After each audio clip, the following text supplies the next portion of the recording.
Sassuolo.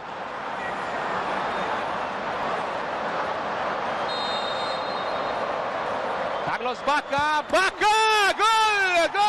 gol Milan! Al rosonerilor, execută perfect, a ghicit colțul ăsta, este execuția perfectă.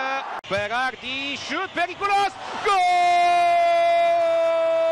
Un gol fantastic marcat de Domenico Berardi, este la cea de-a doua reușită a sa în acest sezon, prima în etapa trecută cu Lazio, când Sassuolo s-a impus cu 2-1, Donnarumma. Settimo corner per il Milan.